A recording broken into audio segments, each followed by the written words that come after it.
طيب السيدات والسادة Ladies and gentlemen, من جديد في هذه الجلسة welcome الختامية to the لإعلان final بين session العرب of والولايات المتحدة this للمصالح conference والمخاوف والاهتمامات entitled البيئة The المتغيرة. United في States and the هذه Arab الجلسة World. لدينا حقيقة We have طبعا this session, الفلور مفتوح للجميع the لأن floor is نطرح أي open فكرة، for لكن في everybody, البداية أود أن but أعطي first of تقريبا all, I 3 would دقائق like to give لثلاثة أو أربعة من متحدثينا few الذين minutes لم تسمح لهم to الفرصة لأن يتحدثوا some خلال of أعمال هذه our المؤتمر، speakers وكل who منهم did سوف not have the يعني يطرح opportunity بضع to نقاط speak يعتقد أنها مهمة.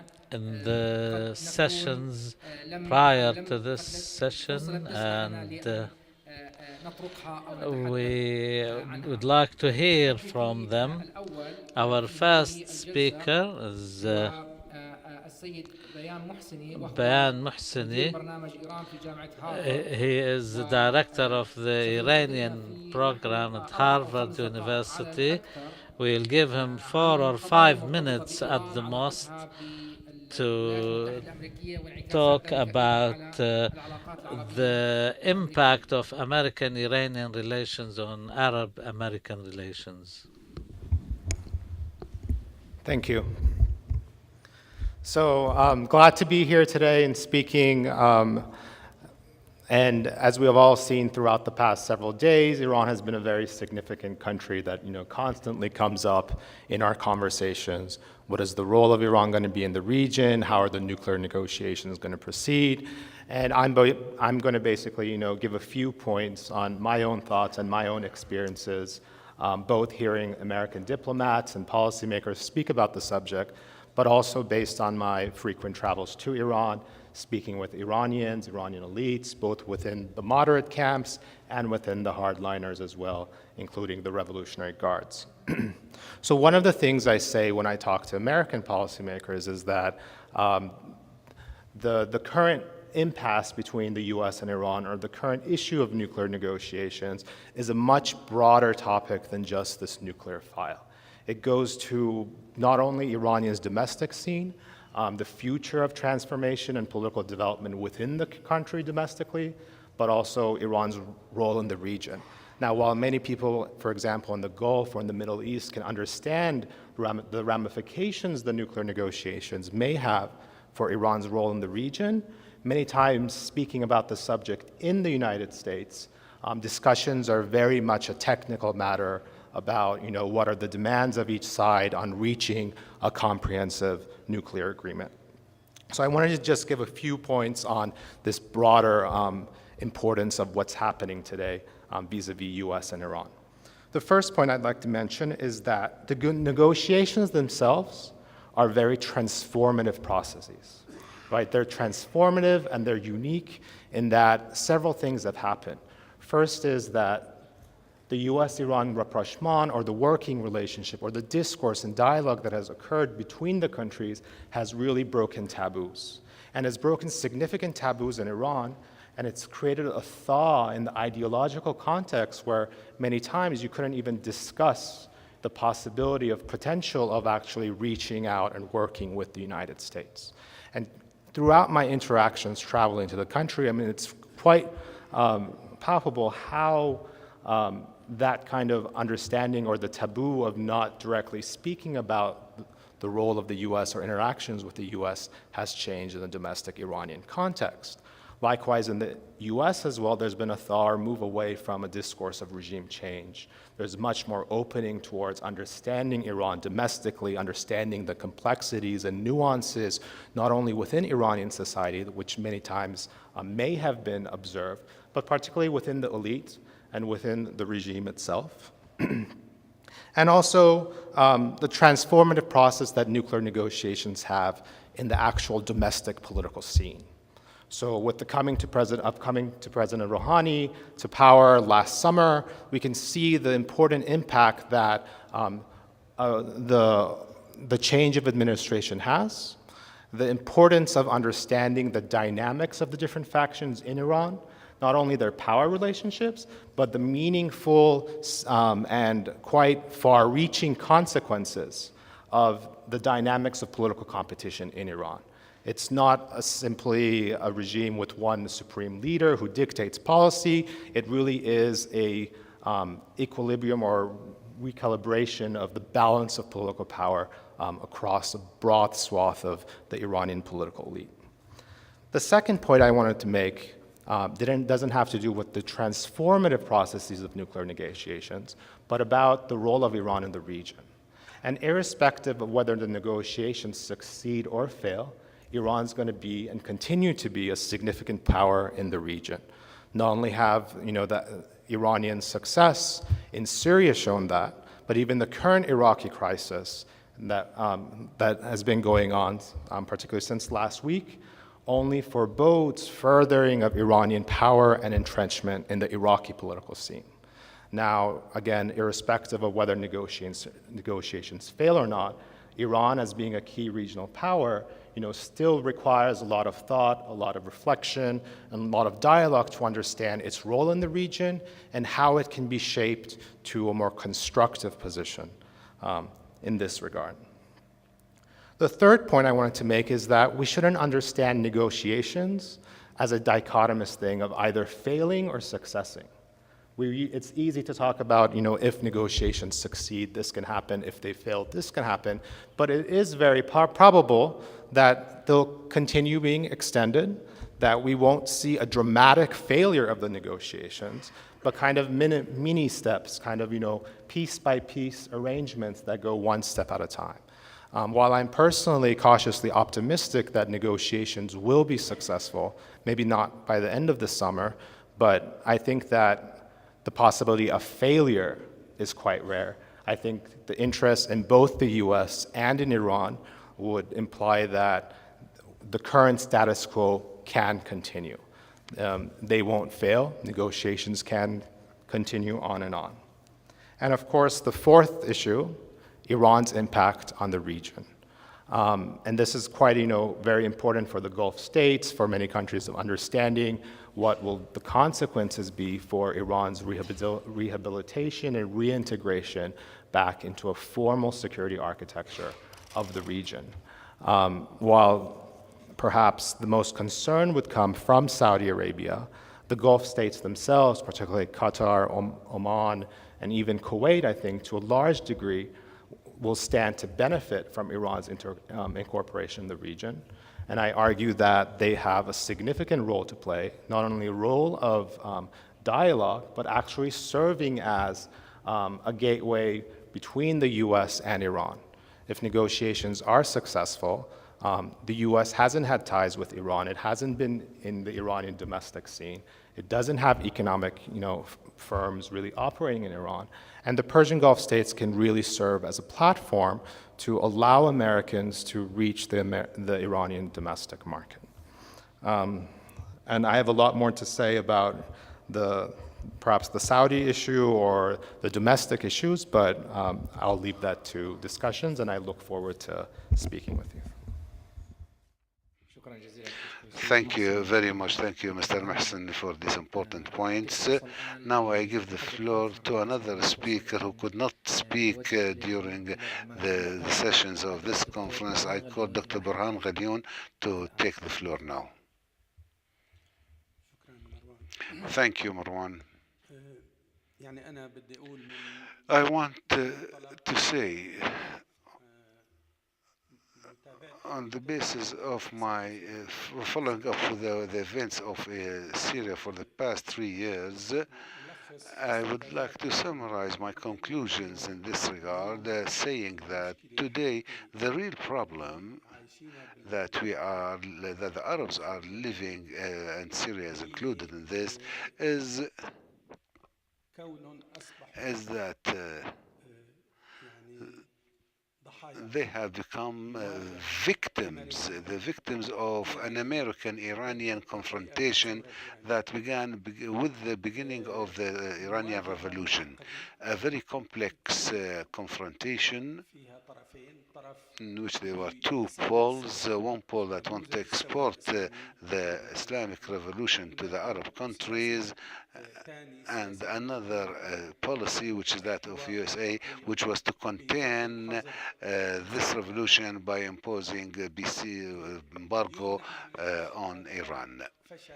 Today we are living the failure of the both policies, the policy of exporting the revolution, which in fact was in the, exporting destruction and chaos and instability in the Arab region, in order to put pressure on USA and the West, and on the other hand, the failure of the American policy of containment, which was which had received a very big blow by the Americans themselves with the Iraq War, which was the beginning of the destabilizing the region and ending this containment policy. So we see that the conflict between the Iranian regime that is now between the hands of the Revolutionary Guard and is difficult to get in terms with it, and an Arab situation that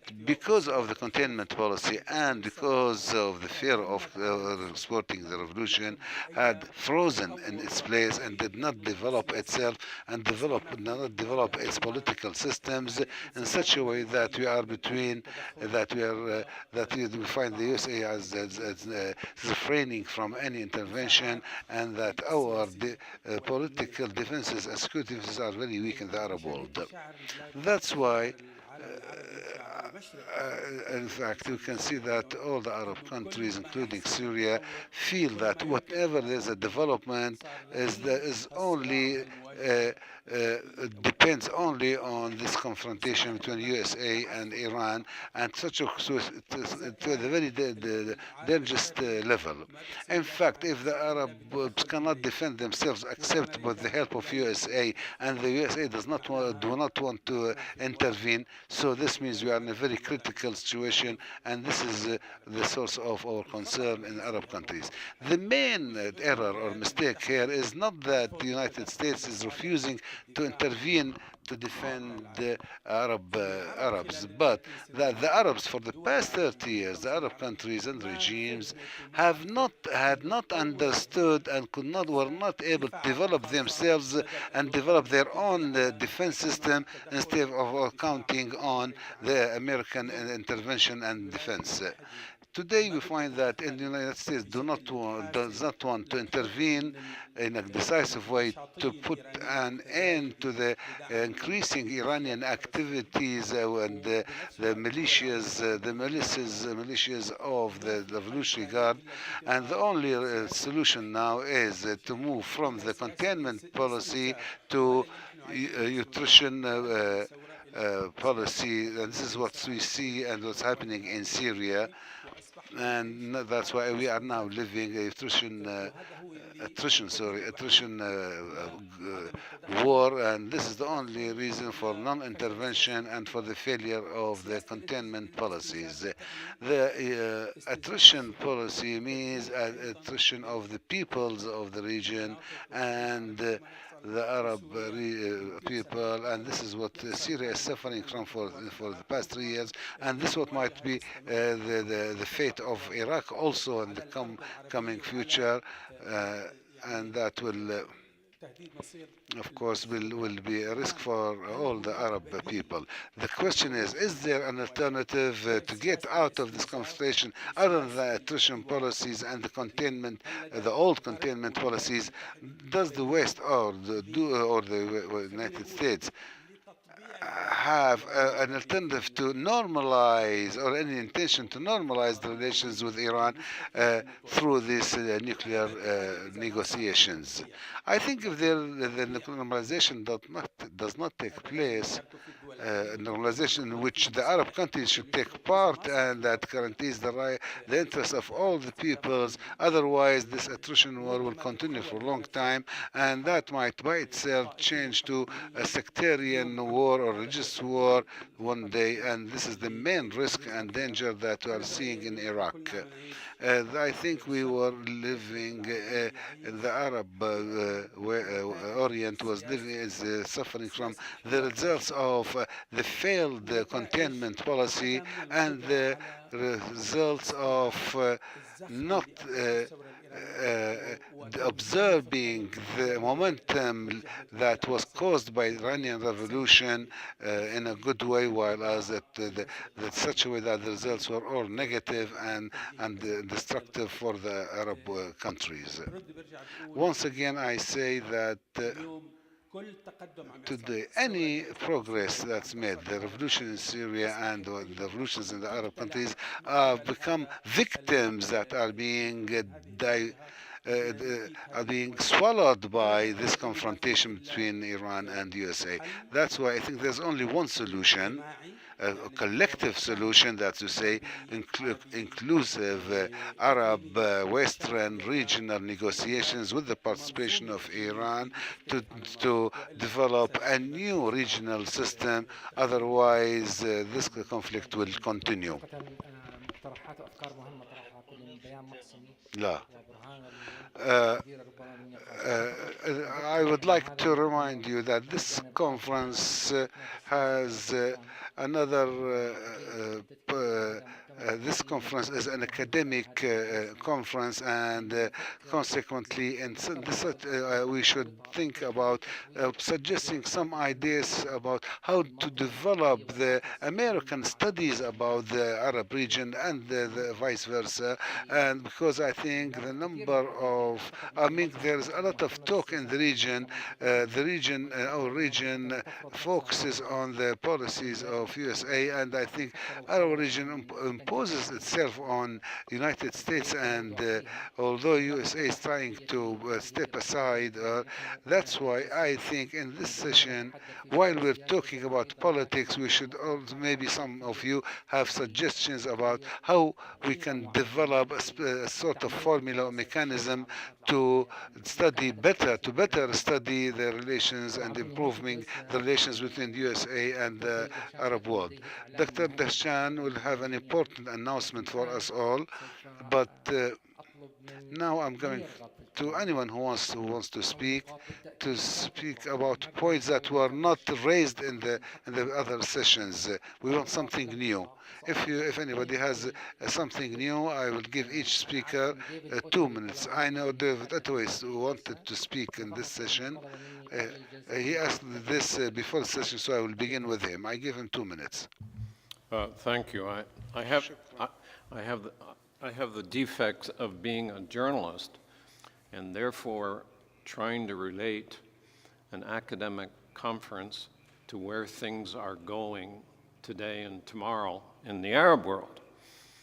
And I found myself somewhat impatient that while we're meeting here, Iraq is falling apart. It's an existential issue for Iraq and the whole region. And I understand this conference was organized long before what's happening in Iraq today is happening. And but sometimes events on the ground you should try and deal with them and understand them in the context of the histories we've been talking about. So I've been somewhat disappointed that we haven't addressed the issue of how we deal with Iraq. And how do you get out of this situation? What should the U.S. do? What should the GCC do? I mean, we're at a crucial juncture. And long before we're going to know about how the U.S.-Iranian relationship shakes out, we're going to have to deal with Iraq and Syria. So I'm just to say I've learned a lot here about a lot of relationships between the United States and Arab countries that I hadn't thought about. So it's been very helpful to me to get a lot of this history and to listen to the Arab viewpoint about the United States. But I find it really a shame we haven't dealt with the key issue facing us all today. Thank you very much. I think this is a very important point. Yes, it is an important point. Dr. Idris, yes.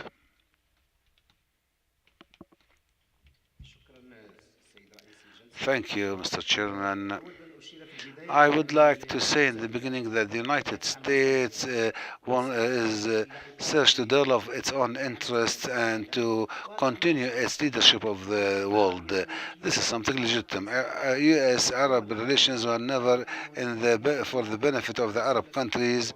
Uh, Although there are some elements that are very important. First of all, the inter-Arab conflicts is one reason, and the regional system in regionally recent years was very unstable. That's why one of the main challenges for the movement and adopting a democratic foreign policy that will be open to others, because I think there was always a difference between the positions taken by the peoples and those taken by the regimes. And the relations between Arab and USA can be more balanced if if USA invests very well the capabilities available and the capacities available in the Arab world. Even the United States seems that it knows how to use these elements of force, and that's why it is enjoying this leadership at the present time, despite the presence of Russia and China and other countries. That's why this movement should bypass and overcome this present crisis and correct this disequilibrium in the relations between USA and the Arabs. And we should remember what is common between the different political factors in these countries. And when I say that we should remember what's common, that's when we should not think of the exclusion policies and the sectarian divisions, and we should also adopt the policy of transitional justice. And I think many Arab countries are living a lot of problems, as is the case in Iraq or Libya. The reason of this is that they did not practice the transitional justice, and also there's the problems inside the Arab countries to follow up and to be at the level of the movement of the street, because some countries are trying to link the events of the Arab countries with foreign forces. That's why I think the elite should be at the level of this movement and not to take a spectator's position. ليس هناك أكثر من دقيقتين للحديث. We have only 2 minutes for each speaker, please. إذا سمحت نقطة أخيرة. Last point, please. Finally, I say that the Arab countries need to be able to should be able to be to resort to logic and to legitimate action. For example, for the Palestinians to take the legal action. Finally, the issue of the results of the Arab Spring, and I think there are two issues here. First, that we are neglecting the will of the peoples and the nation and their will to determine their own fate. Thank you. Ladies and gentlemen, David Ottaway asked a very important question. I encourage you all to try to answer it. What can we do for Iraq today? Iraq was not discussed so far. I have 2 points. One, about what's going on. I don't think that what's going on is any different from, unlike what Dr. Ibrahim said, that there's a conflict between USA and Iran about the region and we are the victims. No, I think we are part of what's happening and what's going on, because the present conflict in Egypt, Iran has nothing to do with it. It's something inter-Arab. And what's happening in many Arab parts, Iran has nothing to do with it. There is an Arab failure that they either exploit the opportunities they have, or should form a sort of front. As for Saudi Arabia, we don't know what it does there. Saudi Arabia represents the Sunnis in Arab world. Do they represent the Sunnis and against Iran, or are they just calling a big segment of the Sunnis as Qaeda and terrorists? So who does Saudi Arabia fight other than Iran? Saudi knows who are their enemies. I think the problem is within us, not in Iran.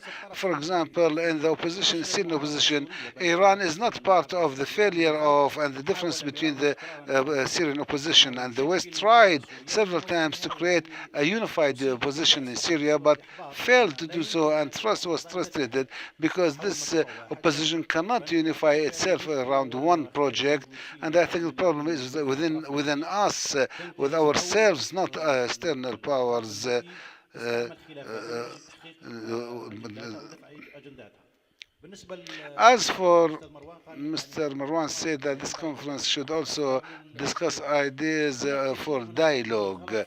There's lot of mistakes made about the role of America. Is America with democracy or not? America has proved it is pro-democracy. Sometimes it brought democracy through jet fighters. So sometimes using force, not always contrary to democracy. But have we, as Arabs, exploited the opportunities that were given to us? For example, Egypt did not do so, and Egypt was with the changes. So I think we need to review the relationship of USA with democracy. Thank you. I have 2 points to make here. One might be academic, or the other might be journalistic. First one is about, let's say, the competition or the Arab-Iranian conflict. There's a sort of asymmetry. From the Iranian point of view, there is a difference of identity. There are some forces that are behind what's happening. There's this Persian project, Persian identity, and then also the Iranian identity, Iran as a national state. And there's Iran as a Shiite state, which have a political Shiism project. So Iran has three identities intermingled, and in our confrontation must distinguish and know with which one of them are we dealing. Should we dealing with Iran, the nation state? If we deal with as a Shiite state, then we will go into sectarianism, and we will be speaking about a confronting Sunni project. If you choose the Persian identity, then this means we would exclude the Arab nationalism, so both those would lead us to what Dr. I said, the attrition of our forces. So I think to put a framework to the conflict with Iran, we should deal with Iran as a nation state, and confronted with the Saudi Arabia, with the Emirates, should deal with Iran as a nation state. As for Iraq and what's happening in Iraq, yes, this is the most important point on our agenda, or should be, for different reasons. First of all, there's a possibility of dividing the country, and this is almost a reality now. Not only on the reality, but also in the perception of what might happen on the ground. There's a real concern that the Gulf countries and Saudi Arabia were thinking and hoping that what's happening is maybe the only way to stop the Iranian expansionist project. The only way to do so. So even if that means Iraq will be divided, if Iraq is divided and we have a Sunni state in it, then those constitute a belt that would stop the Iranian expansionist. So as if one is saying that we have not been able to stop the Iranian expansionism, so let's stop it by this. And they must discuss such possibilities, possibility that some of these might come out in this way. Thank you. And about Iraq, I would say I would like to remind you of last September when Hassan Rouhani published an article in Washington Post in which he defined the framework of relationship with the USA, and there was a point, a theme important, saying that we can cooperate with you in confronting terrorism. And he said what two areas. Iraq was one of the areas to confront terrorism. I would like to remind you of this. This is nothing not too old. This is only a few months ago, to say that warming the Iraqi front and create a sort of confederation against terrorism is something that has been prepared for months ago. And so Rouhani's article in Washington Post is not the only indicator to that. And another thing that might help us to understand the issue, that the Iranian nuclear issue is now just one of the small detail in the whole relationship between USA and Iran, because there are some cooperation issues between them. Let's look into Central Asia and the attempts to create a sort of cooperation in such a way that the Arabs are outside any framework. What's happening in Iraq is very complicated, but it's not very far away from the attempts of rapprochement between Iran and the USA, and maybe in the coming weeks, or maybe even sooner than that, we will witness an American Iranian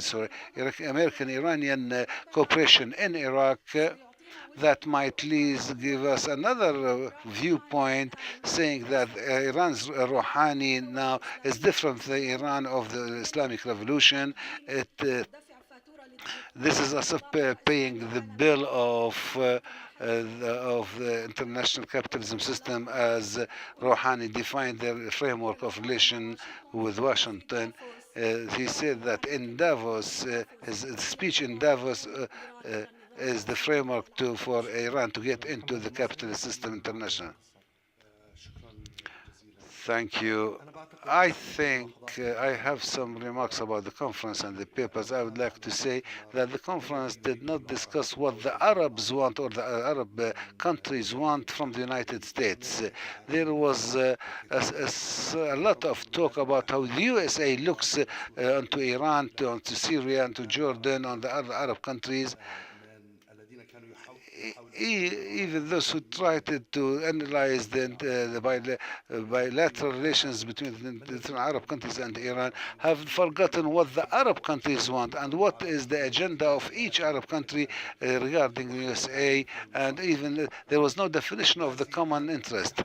At the same time, there is a strong official relations between most of the Arab countries and the United States of America, despite the fact there is a problem in this relation, Arab-US relations.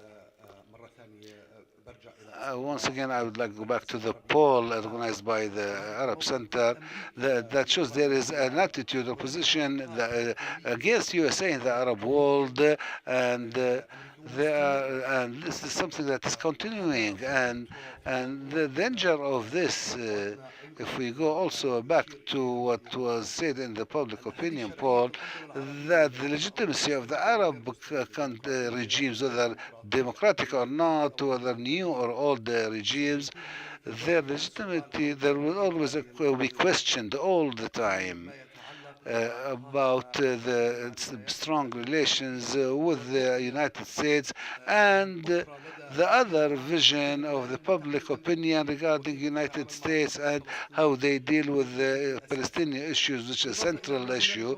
And in addition to the fact that there's an impression that they are not serious about democracy, and especially that there's a lot of accumulation within the Arab elite and the public opinion, that this relationship was based on a sort of animosity that's not justified against the Arab region, and that all the citizens, old and young, remember that the problems of this relationship since the days of the High Dam or Aswan Dam in Egypt, when the USA refused to finance it, and the different stages that ended up by occupying Iraq.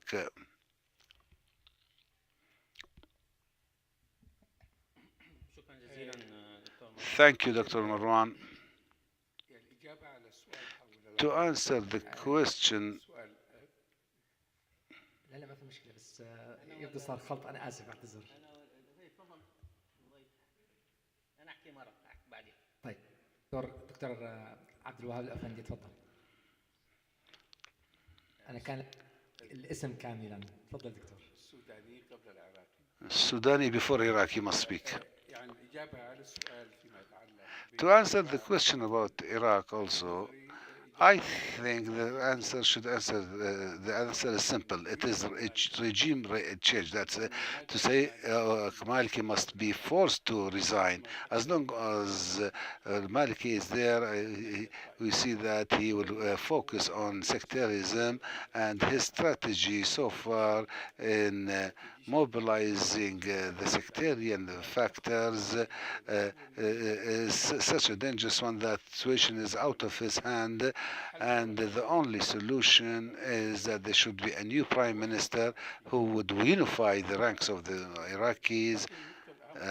But the most important point is about what was said about the American-Arab relations in general.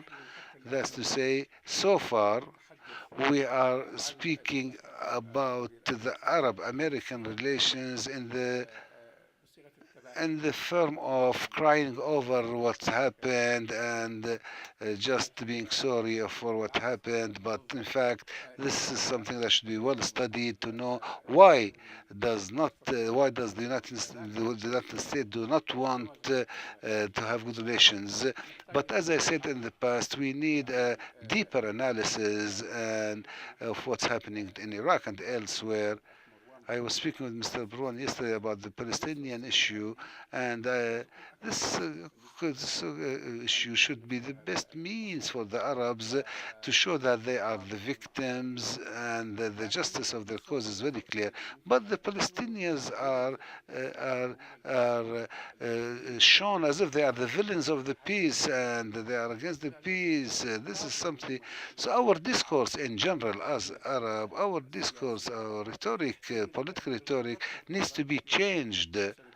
I noticed often that in the meetings between India and the European Union about the relations between the two, the dialogue between them was a stern one, a strong one, without crying over anything and without taking a weak position by the Indians. Yes, we do have problems. Our problem is that we as academicians, we can change the Arab rhetoric and discourse in such a way that we present our cause as a just cause and create good positions. And كان عبد الوهاب الأفندي. عبد الوهاب القصاب تفضل. شكرا جزيلا. Thank you. حقيقة أنا أخذ نفس الموضوع اللي تساءلت عنه. I will refer to the question of Iraq again. Any analyst trying to analyze the main problems between us and the West is the misconceptions. There is generalization and stereotyping in viewing these issues. As soon as the United States has started this invasion of Iraq, adopted one faction as the democratic force, the pro-democracy force, and this is definitely not true. And then, consequently, using this master narrative, anyone who stood against the political process were labeled as terrorists. In fact, all the ones who were siding with the United States were worse terrorists than anyone else. Look at what's happening in Iraq now.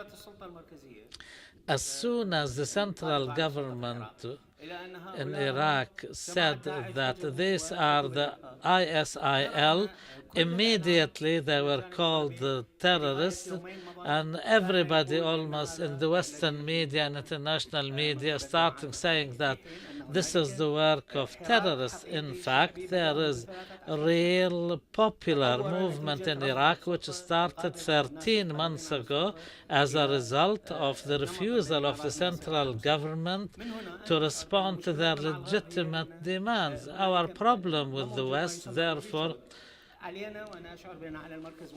we have an important task here at this center to try and engage in real dialogue with the think tanks and pressure groups and policymakers in the West to convey to them what is happening in our part of the world. And I think the dialogue ultimately, after a certain period of time, will produce results, positive results. Thank you, sir. For me, this conference has been very valuable in reminding me just how hard it is to be a superpower and be loved. But as we look at the situation in Syria and even more acutely today in Iraq, I think what is missing is a better understanding of between the external players, the Russians, the Iranians, ourselves, the Saudis, and the Egyptians.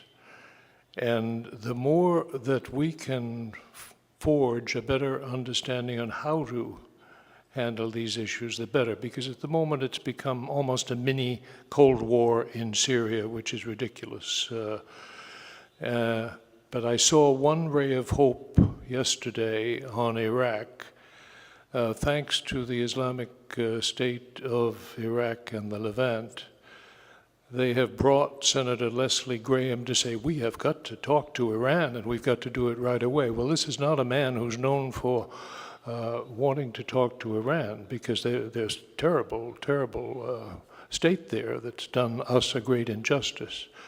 So there is a possibility now, given the urgency in Iraq, thanks to ISIL, that there might be an opening, and we should pursue that. شكرا جزيلا. أسامة أبو رشيد. Thank you, Dr. Marwan. I don't want to take too much time. It's just an observation. I think we should remember and we should take into consideration when we try and analyze American foreign policy, we should understand it in its American context. The problem is the vast majority of us in the Arab world, we analyze American foreign policy from our own point of view and how we understand it. We do not want to understand the interactions inside America. The same thing applies to the United States when we hear the opinions by so-called experts. Some of them are biased, some of them reads the situation in an American context, but we are talking here about our reality. We must try to understand America as America understands itself. Hayfa Zangana, then Mahmoud Hamid. I think we are falling into the same pitfall that the Americans find themselves in when we deal with our problems. We're beginning to rely on outside powers. For Iraq, for example, we're talking about the Iranian influence. We tend to forget the Iraqi people. The people of Iraq have been engaged in a continuous struggle for the last 13 years. A people which resorted to all sorts of peaceful resistance. We lost something like 1 million people, either directly or indirectly. Everybody must understand that these people will not acquiesce, they will not shut up, whether under the Ottoman Empire or the British colonial era. The people of Iraq have never accepted occupation, no matter who the occupier is. The American forces in Iraq were defeated, but we did not achieve victory. The only, in my opinion, the only now exit we have is the accountability according to international law. These superpowers use their powers without giving us, the oppressed people, the right for readdress. And please, I beg you, all writers, activists, and academicians, look at Iraq from the point of view of analyzing without accepting preconceived ideas. It's not just ISIL. Cities do not fall for 100 fighters. Cities fall when there is a large popular movement, when there is marginalization, when there is injustice. If America realizes this, we can be good friends with America. Thank you. I think there is agreement by all the participants that the United States is an important state and it will continue to play an important role in the foreseeable future. If this is so, then it's up to us to understand the United States and know how to address the United States. This cannot be possible without studying the United States. There is a huge lack of understanding. I'm not talking about American foreign policy, I'm talking about American society. Dr. Marwan said, what can we do? I think the Arab Center can do three things. First, to organize a conference or conferences on American policy and American society, not just American foreign policy. Secondly, we publish what these conferences produce in Arabic, or the center should commission academicians who study the United States. Not everyone who studies in the United States understands America, but they should commission people who understand the United States, and the center will have a postgraduate program, and one of the programs should be American studies or American politics. And this should be one of the programs with the Doha Institute. Thank you. Thank you, Mohammed Al-Afandi, then Ghassan Al-Azzi. Thank you, Chair. I say there will always be causes of tension between America and the Arab world unless we have continuous dialogue to sort out the roots of this tension. There will be three causes for this tension. I will summarize that by do you want stability through dictatorial regimes, or we all want stability, but by what means? Achieving stability through despotic regimes proved to destabilize the countries. The second option is the United States really for democracy? Do they want sectarian democracy or societal democracy? When we talk about Iraq, we must know that first of all we must diagnose what was the nature of the democratic transition in Iraq. It was a sectarian democracy. That's why it's failing now. So if we insist on sectarian democracy, we will view the situation in Iraq as one of a question of terrorism. It's true that Iraq question has been discussed for a long time, but now Now the narrative of combating terrorism is used for anything to stand against the will of people. And if we do not revisit these definitions, this will always be a cause of tension. And this can only happen through the elites, the academia, experts, and we must reach a common vision on these issues. And I don't want to talk about Palestine. We covered that in this conference. Dr. Omar Zubaydi, then David Bullock.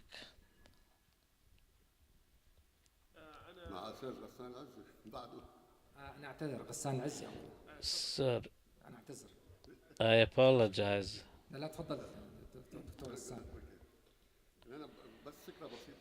A simple idea after we listened over the last 2 days, I have one observation. There are many problems politically, socially, economically, whether to do with the US or not, but if we want to intensify all these problems, we will find nation building, state building, and democratic transition. If we look at what happened in 2011, we took Iraq, which was destroyed in 2003. Libya, there was not a proper state, but it was destroyed.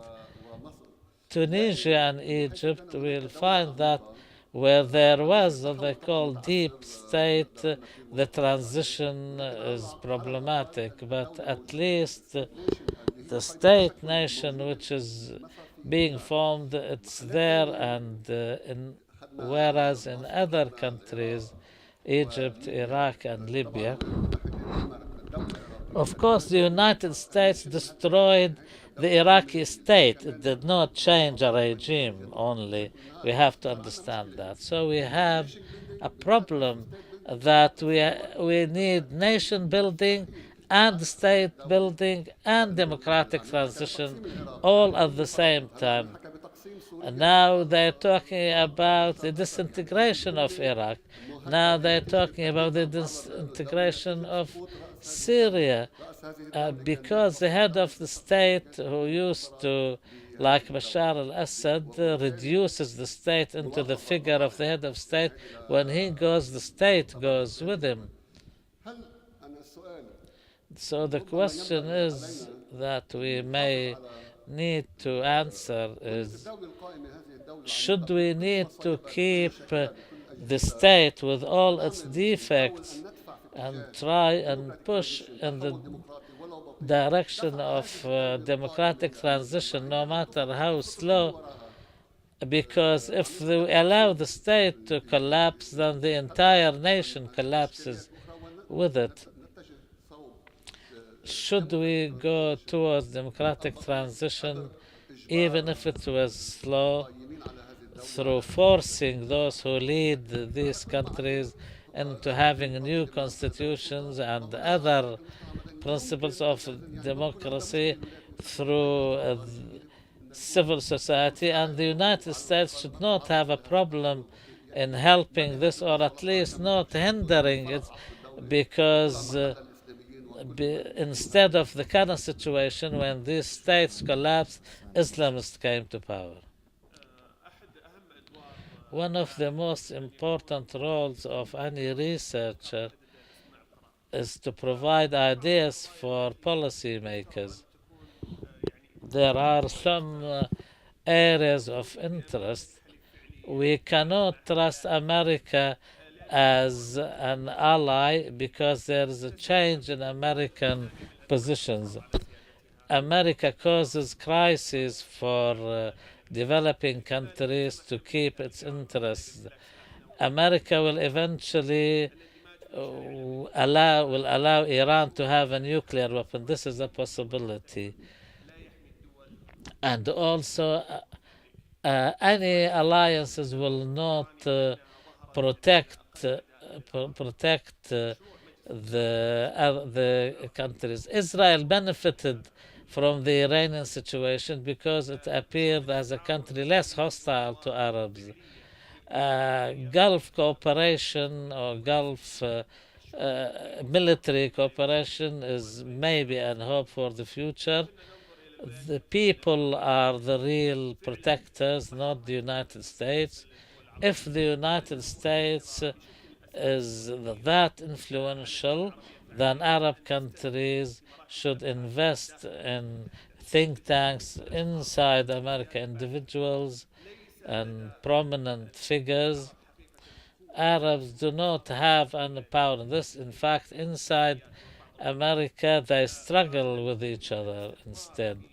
It's important to invest in to find someone like Louis Farrakhan, an Arab Louis Farrakhan, someone who can.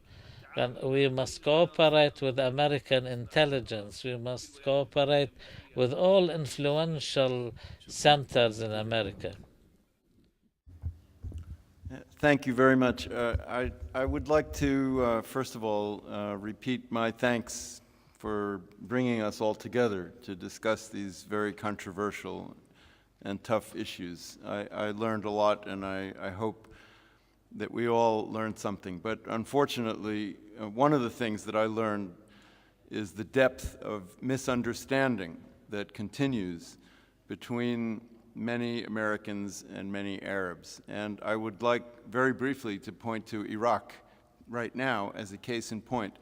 Many Americans think that if the United States takes a position, it would be against terrorism and against extremism and the kind of jihadi movement that threatens everybody in the region. And even if that means cooperating, as my colleague Richard Murphy said, with Iran, it might be a good thing to do. But many people here, I feel, have a completely opposite view, which is that there's a legitimate Sunni uprising in Iraq against an illegitimate Iranian proxy Shiite government. And for the United States to intervene in any way, even against what we think are terrorists, would only make things worse. So I would like to offer, as many of you have just called for greater dialogue on these issues, in my own small way, I would like to offer myself and the blog, the Mawqi al-Electroni that I run at the Washington Institute, Ma'had Washington, to all of you to continue this dialogue electronically. I have a blog, it's called Fikra Forum, Muntada Fikra. And I've talked to many of you privately, but please, all of you, feel free to go on our website, contact me, or send us an article for the blog so that we can better understand each other, not just today, but in the future. Thank you very much. Qadir Austin. Thank you. Both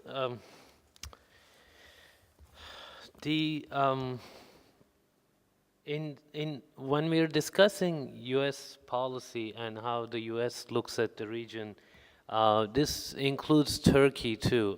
We tend to simply blame the U.S. for X, Y, Z, and then we don't quite have a solution ourselves.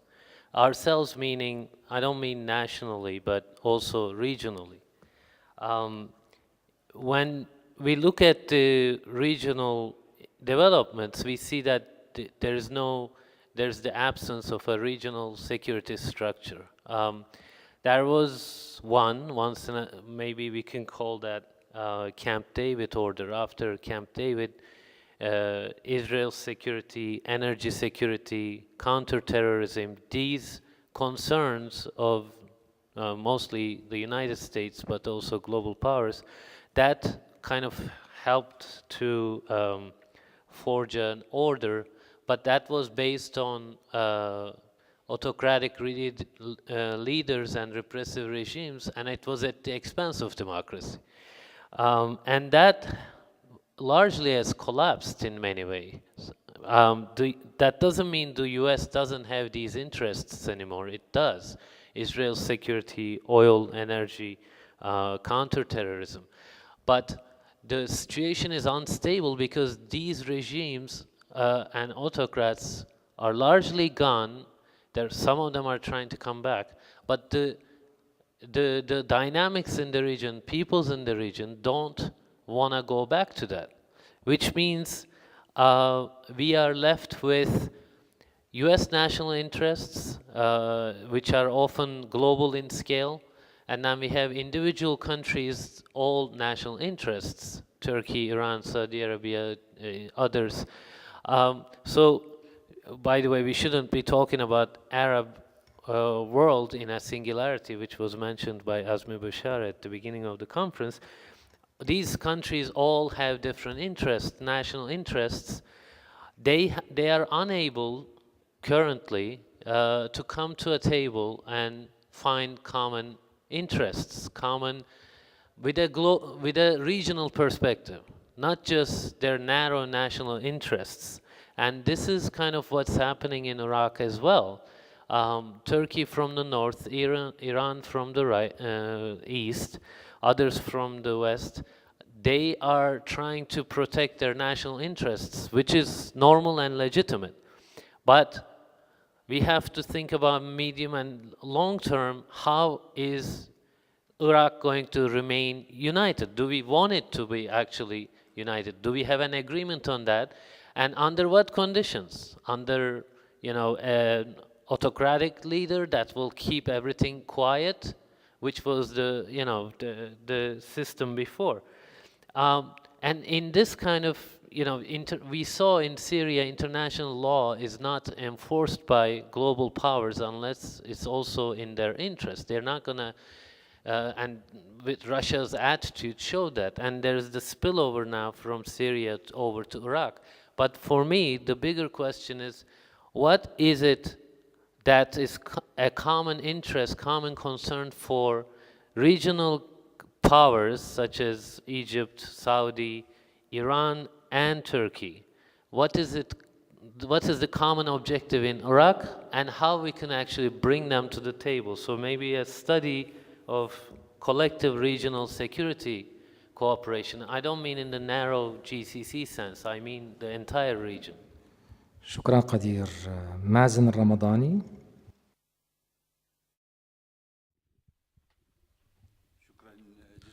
Thank you very much. I want to talk about two themes. First of all, I want to thank the center for organizing this event. Although the distinguished participants are specialists, but I think we still need and we need to renew our understanding and knowledge of the United States all the time, because studying America's foreign policy is important, but the United States, like any other country, will not make any moves unless through looking at it through the lens of its own national interests. And we know this foreign policy of America is an active one, and it is effective one. We, on the other hand, as Arabs, need to formulate our own foreign policy, which is aimed at achieving certain things and effective enough. And by that I mean to quest achieving our own objectives over a period of time. We cannot just jump into final solutions without going through the process. Maybe the center can provide a service here to Arab countries now and in the future. We as Arabs, and I bear responsibility for what I say, we like to dwell in the past. We do not plan for the future. In order to have a proactive, effective Arab action, we need three characteristics. First of all, we should be able to understand what of the future projections. We should have a strategy, and we must also, what I talked about Bismarck is good enough. We must link the world to the Arabs to make the world dependent on Arabs' capabilities, to make their interest in us means to influence them. And here I want to remind people how the Arabs used oil in the 70s and achieved decisive results. So therefore, I would like the center to continue. There is a world with changes, and we need to rise up to these changes to keep up with these developments. As for Iraq, Iraq is a central country. If Iraq disintegrates, then divisions of Iraq's neighbors will be possible. Especially the New York Times lately presented a new map for dividing Iraq and many Arab countries surrounding it. What's happening in Iraq is the resultant of the policies of the American occupiers and the governments which were brought to Iraq by the American occupiers. America and the Iraqis who sided with the Americans used shock and awe tactics and constructive chaos. Using these concepts of shock and awe and creative chaos or whatever is to make the Iraqi masses who rejected American occupation. Yes, we have two projects competing with each other in Iraq. The Pan-Arabist nationalist project against a Persian Safavid project. And the Arab countries should interfere. There is an intifada. It's not Daesh, ISIL. Those who think it's only ISIL terrorists only repeat what the Americans and the Iranians are saying. There is a real uprising which is the result of the injustices and grievances, genuine grievances, which have been happening in Iraq for many years. Daniel Sewer, then Ahmed Lash. First, I'd like to emphasize how welcome this opportunity was to hear people in this context describe their understandings of America and American policy. But I have to join with some of my other colleagues in expressing real concern that I heard a lot of profound misunderstandings of what the Americans think they are trying to achieve. I teach negotiations, and to negotiate effectively with somebody, you really need to understand them in their own terms, not just in your terms. And I think it's one of the major lessons from these few days that I have to hear Arabs speak in their own terms more often, and I think the Arab world needs to hear from the Americans in their own terms more often. This difference on Iraq is really quite dramatic, but I hasten to add what David didn't say, which is that the Americans understand perfectly well that there is a popular uprising in Iraq against Nouri al-Maliki, and they've been urging Nouri al-Maliki to open up to a more inclusive government for not just a few days, but for months, even for years.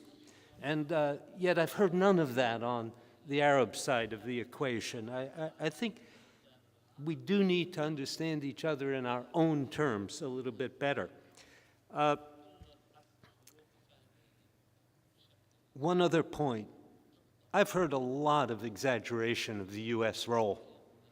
And I've returned over and over during these few days to Azmi Bishara's comment on the first day that the Americans are blamed when they do and they're blamed when they don't. I think you need a much better sense of your own agency, frankly. I think there's many ways in which the Arab world is shaping itself rather than being shaped by others. And a stronger sense of that, I think, would give you a much more realistic estimation of the American role. I'm grateful to the Center for this occasion, but I really do think that there is much more work to be done to encourage the kind of dialogue that will enable us to understand each other in our own terms. Thank you. شكرا دانيال. حميد. Thank you, Marwan. I wanted to say something about the degeneration of the political discourse. Not only the dominant political discourse that has distorted the reality of our cosmopolitan political culture, but also the language that we use among scholars, journalists, intellectuals, that suddenly we have started talking with Sunni and Shi'i. I'm sitting next to Haifa Zangana. Haifa and I grew up under two dictatorships in Iraq and in Iran on two sides of Shatt al-Arab. To this day, as I sit here next to Haifa, I have no idea if Haifa is a Sunni or a Shi'i or a Kurd. I have no idea. And if I understand, that makes no difference to me. Haifa is my colleague, Haifa is my comrade. So the question is, what happened to the Arab left? Because that is the transcending factor. We cannot extract United States. United States, about 10 years, under false pretensions, invaded a sovereign country and degenerated the magnificent cosmopolitan culture of Iraq into sectarian fragmentation.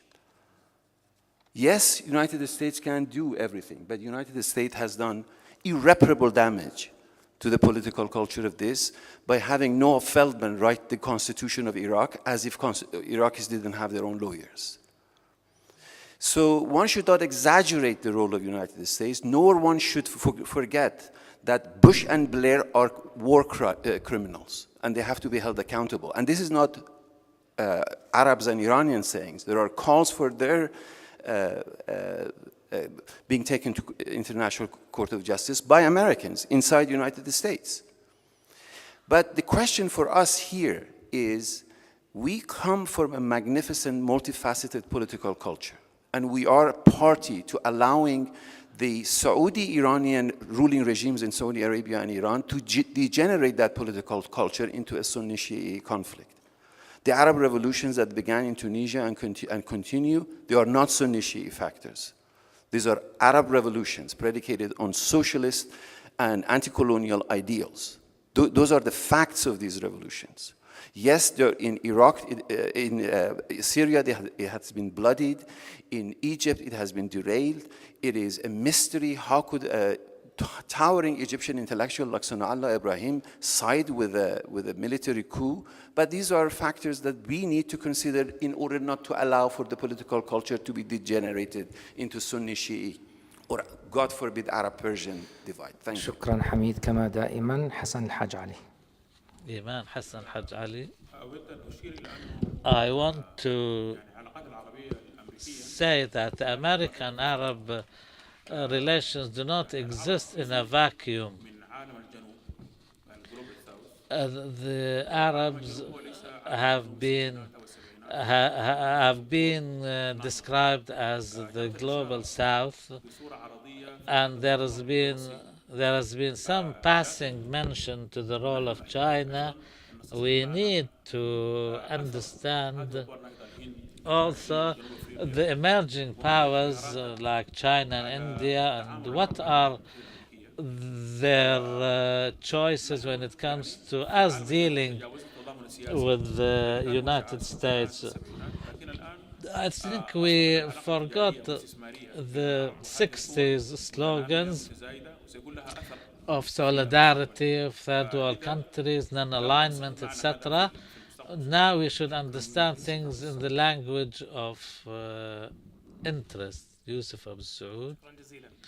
Thank you very much.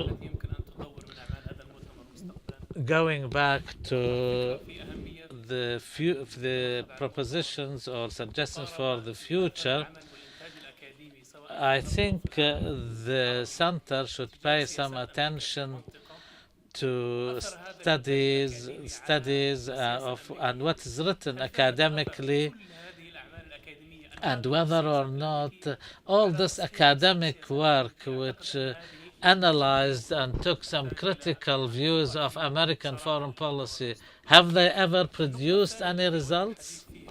Secondly, there is an unhealthy phenomena in America's foreign policy in this region. This is manifested in two aspects. First of all, siding with the American project now is an accusation, is a charge, and this cannot be considered a strategic success of America's project.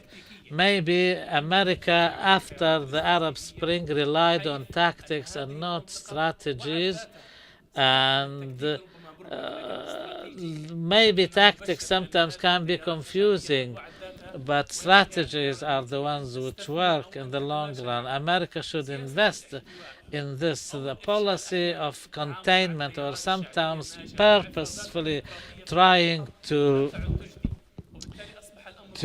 hinder the democratic process, leads us to an important question about American foreign policy. America deals with Taliban and engages in dialogue with it as a policy of containment. And at the same time, when it comes to Hamas, they tried to do everything to turn Hamas into failure. Do they think that Hamas is more extremist than Taliban? This is the confusion and contradiction, confuses the masses on the street, and that's why the American policy is not popular. Sayyar al-Jamil and Zuhair al-Hamidi.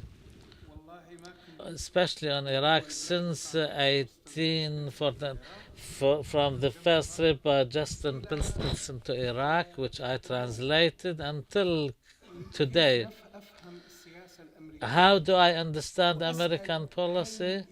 I pose the question, do some American experts understand American foreign policy before they ask us?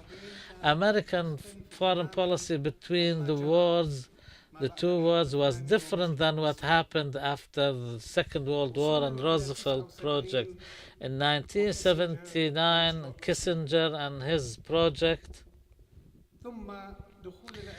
then Iraq's war with Iran for 8 years, which was called the Forgotten War, and the American role. History will reveal one day very important things in the future. The tragedy of the occupation of Kuwait and America's role. When Kuwait was liberated, the entire Iraqi infrastructure of Iraq was destroyed. I ask, why was Iraq destroyed in 1991 if the target was the liberation of Kuwait? Removing the regime in Iraq in 2003, this regime which dealt with Americans. Okay, you wanted to remove the regime. Why did you destroy museums? Why did you burn books? No American has given me any answers, and they are responsible for that before history. The Iraqi museum which was built by Miss Bell, Gertrude Bell, in 1923, the Americans destroyed after 80 years. The occupation of Iraq and American policy in Iraq, how it was since they entered Iraq until this minute. Who did they bring to rule Iraq, I wonder? There is an Iraqi elite, excellent people. They were expelled, they were marginalized, they were thrown out of the country. They brought people, they do not know Iraq because they've been outside Iraq for many years. They don't understand anything about administration, politics. They did what they did in the name of democracy. In the name of democracy, today Iraq is being divided. What do you want me to understand from America? This is the question which puzzles me. I conclude this is a message to the world and to everyone present here, all the colleagues from America. What does America want from Iraq? This is the question. One of many questions. What does America want from the region? Thank you very much. I just wanted to talk about what Dr. David Attaway said about Iraq. I totally agree with what Dr. Hamid Dabbashi has said and Haifa, because we heard in these sessions that the United States of America is not responsible for what's happening in Iraq. This is irresponsible to say that. What is happening in Iraq is the natural consequences of America's invasion of Iraq. So therefore, America bears a huge responsibility in what's going to happen to Iraq in the future. In this context, and what we should do or should be done in Iraq, first of all, the United States of America should leave this frame of combating terrorism. It has proved that this is catastrophic and it can only lead to more violence. They should extract themselves from this. American thinking and American foreign policy should go through a revolution to understand things differently, because what's going on in Iraq is not linked to combating terrorism. But at the same time, we must consider that Arabs bear responsibility on Iraq, and it's irresponsible to say that Arabs are not responsible. We must not forget that some Arab countries encouraged America to depose the regime in Iraq. So therefore, in this framework, we must rally together. The Gulf Cooperation Council should move quickly.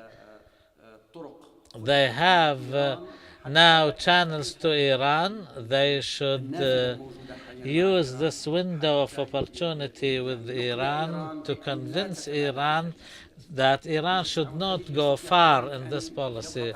The GCC can pressure the United States too. There is also a role for Turkey through their relations with Iran and their membership in NATO and their relations with America. Finally, there is a role for the Islamic Cooperation Council. They represent all Muslims, supposedly Sunnis and Shi'is, and a Sunni-Shi'i dialogue should be activated, and religious figures should play a role in stopping Iraq from slipping into civil war. We have two more speakers and we'll finish. Thank you, Shafiq. Some speakers said what I wanted to say. I want to say something very quickly. It looks as if we are with a new Sykes-Picot. We are in a state of chaos. I can start a band, I control an area in Beirut, then I'll mate for a regional power to come and side with me, then I can survive. If not, then I will be diminished and finished. What happens in Iraq, what happens in Afghanistan, we have Central Asia, we don't know what's happening. The negotiations with Iran is important for Turkey and the Arab world. Also, what's happening in Iraq? To look at Iraq only, and in Iraq after the Arab Spring, what happened was also a reaction to American invasion. There is a group of Iraqis, for example, in Iraq, in Syria, and Lebanon. This group of people was marginalized, and Iran looks at Iraq and Lebanon and Syria as one geopolitical field of influence. But we don't know how the Americans think. The United States linked between Central Asia and the Middle East in a strange way after the invasion of Afghanistan and Iraq. Now with the pivot to Asia, we don't know what's happening. The last tweet is on to say that we have the minute Hezbollah crossed the border from Lebanon to fight in Syria, it was a signal that any power can do that. Then this can happen in Iraq now, then it will happen. Then the ISIL did what it did.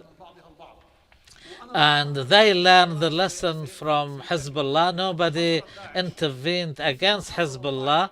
Then they're doing the same. And tomorrow we'll see them in Lebanon and so on and so forth. Dr. Khalil. Thank you, Marwan.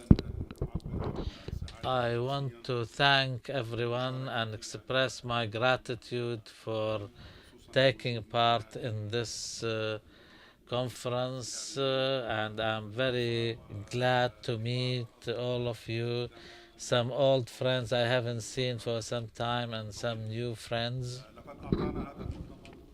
This conference has provided us with the opportunity over 3 days to discuss an important topic, and that is the Arab world and the United States.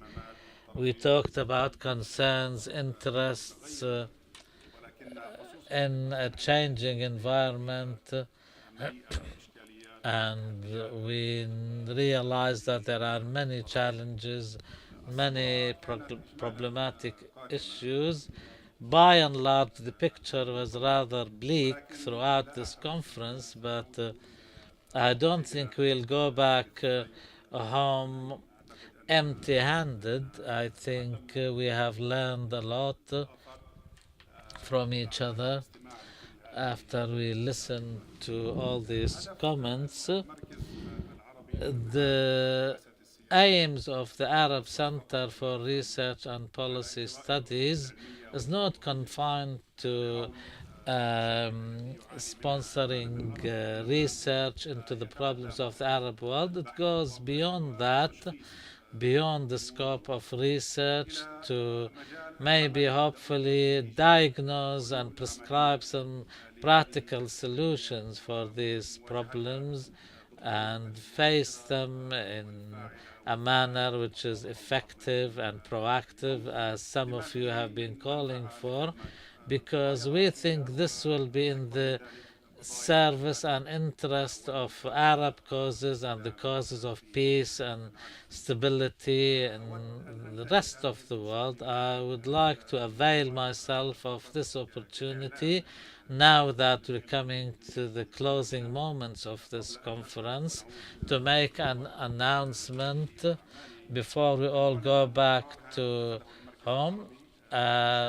The center has decided to open a branch of this center in Washington, and as part of the center here in Doha, to directly participate in debate and dialogue and tackling these issues and problems and respond to challenges in the context of the American Arab bilateral relations. And we know how many different aspects have been.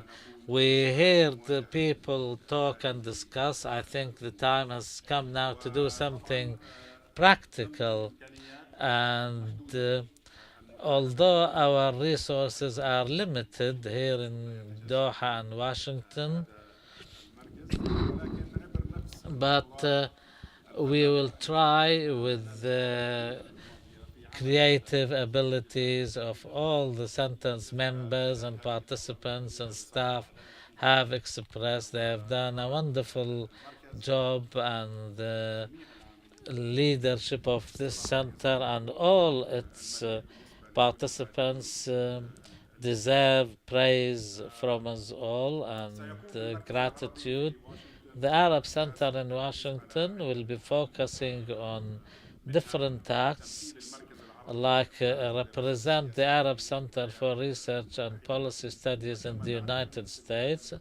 As you know, in the United States, there are more than 1,600 centers. In Washington alone, there are 400 such centers. All of them may need an Arab voice to deal with, and we will try and be also will try to raise our standards to the standards expected from us through professional relations and engage in constructive dialogue with these centers in the United States to exchange information and data and provide them with information and also learn from their experiences and information. And thirdly, to conduct political research on American Arab relations, because we will be there on the ground in Washington, and through our participation as American citizens of Arab descent to understand and also participate in presenting an objective and fair perspective of American policy. And even though we may agree or disagree with it, the center will be focusing first and foremost on the question of democracy and democratic transition. We think this is a very important issue in the Arab world, and most Arab countries, unfortunately, are playing a negative role in this. But we think it's our job to respond to the situation. There is a lot of neglect on America's part and misunderstanding of the Arab masses. Secondly, to focus on the question of Palestine, because after all, this is the central cause for all Arabs. And maybe sometimes the American policymakers have not focused as they should have from our point of view. And also, thirdly, there are other Arab issues which are important: Syria, Iraq, Yemen, and others. These are important issues because they relate to justice, stability, democracy, peace. And also, in the establishing period of the center, I invite you all. You may live near us or far away from us in Washington. I want you to reach out and communicate with us, and please provide us with your advice or research papers we invite you all to contribute to the work of the center. We will provide you with the latest developments and what happens and how you can keep in touch with us. We welcome your participation. Thank you very much.